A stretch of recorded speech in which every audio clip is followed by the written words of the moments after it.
These are some of my thoughts on web novel paradoxes and what they mean for the genre. There's not really a structured video, I was just rambling on and on, but there are things I find interesting about web novels and how authors tackle them. What makes a good web novel world? What makes a good world? What makes good world building?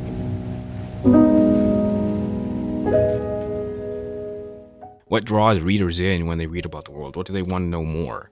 When I was reading Shadow Slave, I was drawn to the descriptions of the desolate landscape that the story takes place in.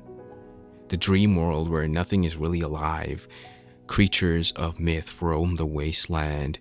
Scorpions and giant snakes, monsters, all hell-bent to kill you. And what I got from that it was a depressing place to be in and no one could truly be free here. But the story rarely, if ever, used the word depressing. It didn't use the word sad. It didn't convey anything in direct terms. It just left the wasteland up to our own interpretation. And everyone seems to have the same interpretation, that the wasteland is a desolate place full of monsters and it's truly a dark and desolate place. But the story never outright says that. Or at least doesn't outright say it at the start. We just get to notice that by the way Sunny and the other characters interact with it. And I was really drawn by the description of the world building because it's so beautiful. Like, you can't, the story never outright says it, but you can tell, oh wow, this is a really dark and desolate place. And I was like, this world feels real. It doesn't just feel like a painted backdrop. As Sunny moves through it, we get to know more and more things about the world, and we just get filled in with so much information, sometimes direct, sometimes not so, and it was so cool. It felt like it was functional, the world was integrated, and it felt like really cool. It was kind of a show don't tell system of world building. It demonstrated the world through rules, through actions, through character interactions, and it also established clear limitations and costs within the world. And it didn't say it directly. The system, the world, was woven and evolved alongside the narrative. As we got deeper into the story, we got to learn more about the world, which seems kind of obvious and kind of basic, but some stories don't do that at all. Some stories love a heavy lore dump in the beginning and expect readers to follow along later with no updated information. But this kind of teasing, we get more and more information as the world goes on, and you form your own theories in your mind, and you get to see them adapted in real time or being confirmed in real time. I kind of love that aspect of world building. That's pretty much it for the art of world building when I think about it.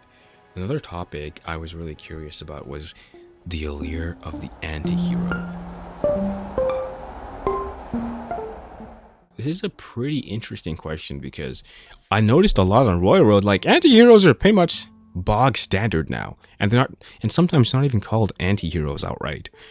For my interpretation of an anti-hero is someone who's like toes the line between good and evil, is kind of in that gray area, does some good things, maybe does some bad, or maybe not even good or bad things, just always consistently gray. So I've noticed that most protagonists are just anti-hero by default now. There's not even a good or bad, they're just anti-hero. Like, they'll appear good, but then do some pretty things. Like, I consider killing a person to be bad, but obviously protagonists kill evil dudes all the time, so that's not really a problem. They're a hero.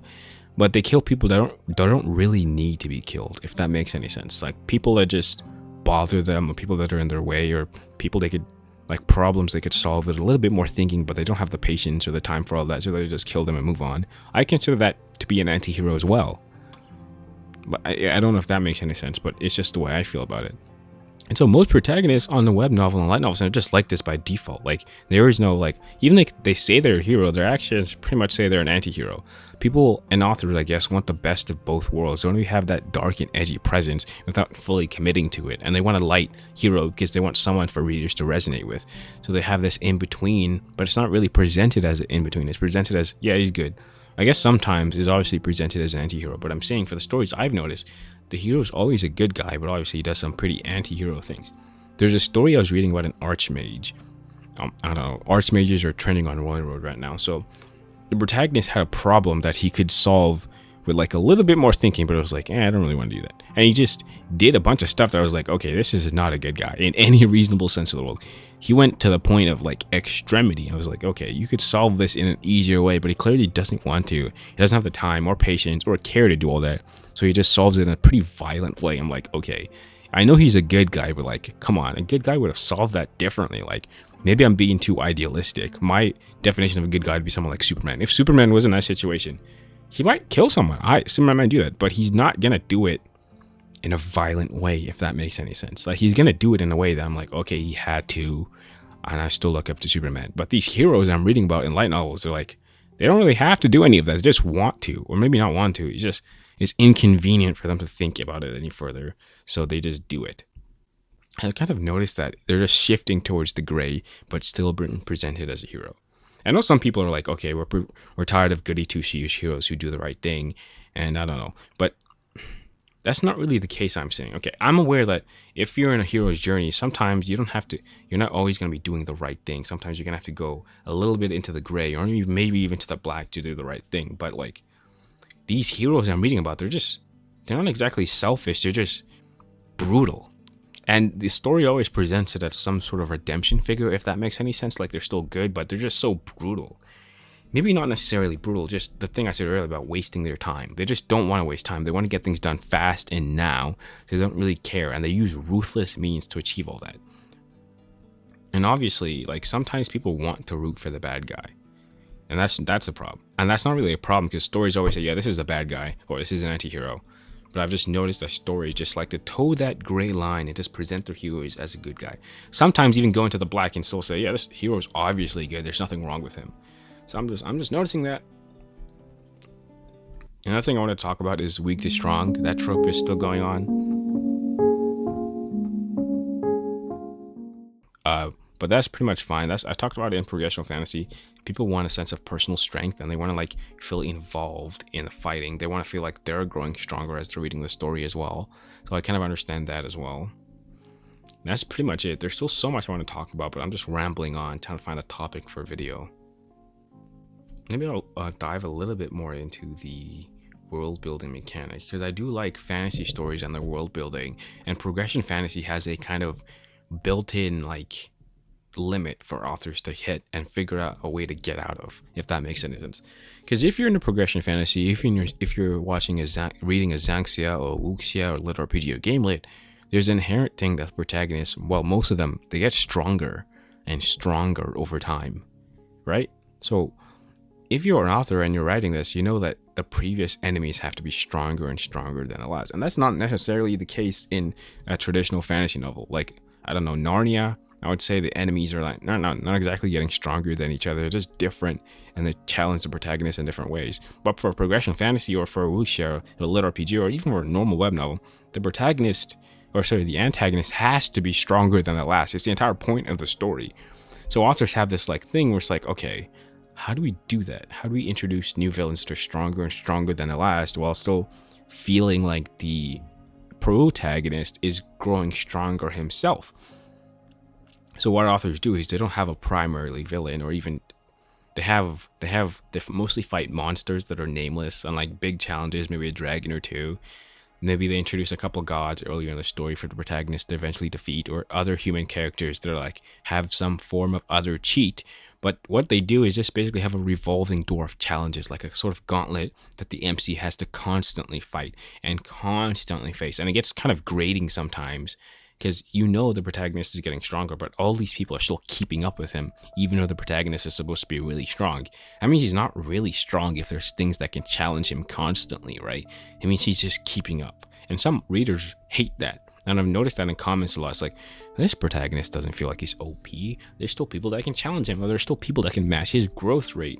So I thought that was really interesting. So how would an author solve that problem? Maybe like a Pokemon situation where they have an arch rival from the very beginning that's just as many cheats as them and is destined to rival them or something. But then you'd be like, that's not really an OPMC story if there's someone just as strong as them always and they're rivals. So I don't really know. A story that I think did it well was maybe Cradle. The threats were growing stronger, but there was always the strong threat, the 4 dread gods, and they were always there from the beginning. Maybe not outright stated, but they're certainly there. But the presence was certainly felt. So the entire book series was just culminating to defeat them. But after the story defeat them, it didn't stop. They went beyond that power level, and then the threats from that point are unknown. So I think you have to introduce a threat that is known and the protagonist is vastly weaker than, build up to that threat that is unknown, or so that is known and eventually defeated. And if you're a web novel and it's still ongoing, what do you do after you defeat that known threat? Well, you just end the book, hopefully. But if you have to keep on going on, you have to look, oh, someone was actually pulling the strings in the background, and have to keep on looping that if you're a weekly story. That seems like literal hell. That seems like an author cannot get out of. So I'm just wondering how, as an author, you can kind of break out of that loop. The only thing I can think of is just ending the story, but I don't really know if that's like necessarily. Maybe introducing a different kind of challenge when the protagonist now has overwhelming strength. He has now more duties to do. He has to do more things to keep his universe in line. Or maybe there's problems he can't solve by strength. So what is beyond that point where the protagonist is like too OP for it to be a fun story? And there is a story I'm reading right now here in OPMC, and it's kind of boring. So what the author did was trying to shake things up. Is just like, okay, he's gonna have companions who are not as strong as him, and he's gonna try to raise them up to his power level just to have more fun so he can fight them. But the problem is it's still kind of boring. The protagonist is entirely too OP. He solves every problem a literal flick of his fingers, and I'm just getting bored with it. Like, genuinely, I don't even know what to think about it anymore. I don't really know if there's anything to do to make the story more interesting. But I stopped reading it, but I don't really know how to, I'm just making this because I'm just thinking as an author, how do you fix all these problems? I feel like the answer is really obvious. You just have to be a really good author, and you have to like write a really good story. But if it's a web novel and it's ongoing, and you want to keep it ongoing, and even if you resolve a problem really nicely, next week you gotta write 50 more chapters. Like, how are you gonna solve that problem? Like, how do you do that? I guess I'm just thinking about it because, oh my god, like, as an author, what am I gonna do when I encounter that problem? I'm just gonna end the story. But if I want to keep it weekly, and if I want to have a weekly series, then whoa, what am I gonna do? Like, if the protagonist is really strong, am I gonna keep on creating new threats? They're like, and readers are gonna be like, why isn't the protagonist strong? I thought he was strong. There's still people as strong as him. But keep on doing that loop where there's people stronger than him, and that doesn't really make any sense. I could do what Defiance of the Fall did, which is basically say, oh, I see. Defiance of the Fall basically said, yeah, there's this dude that's really strong. No one will ever match up to him. And then protagonist is all the way at the bottom of the barrel, and there's little challenges he faces that feel like big challenges to him, but in the grand scheme of things, they're all really small. So the protagonist is OP in his own little system, but outside of it, he's kind of really weak. And then you keep on scaling that up every time. Every time the protagonist gets a little stronger, he breaks out of his bubble and goes to the big fish. Goes a little stronger, bigger fish, big ass fish. And you keep on doing that until that means you have to have a big threat. You have to have the big threat in the story. And I've heard of cultivation novels that are like, oh yeah, you defeated God. But it was actually a God higher than that. And there was actually a God higher. And it keeps on going. I actually have to read more stories to see how they fix this problem. I have a feeling most of them don't doing well. Maybe, I think I'll do what Defiance of the Fall did, and maybe Cradle, which is basically say these threats from the very beginning and you have to defeat them. And little incremental things. And then at the point where you face the big threat, you have to end the story. Even if you want to keep it ongoing, even if it's a web novel, you have to give it a conclusion. That means you also have to plan out your conclusion in a web novel, which I've never really thought about. I just thought authors say, oh yeah, we'll just have these things and we'll just keep it weekly until the end of time. Oh man, I have a lot to think about. I have a lot to gather and a lot to think about. Oh my goodness.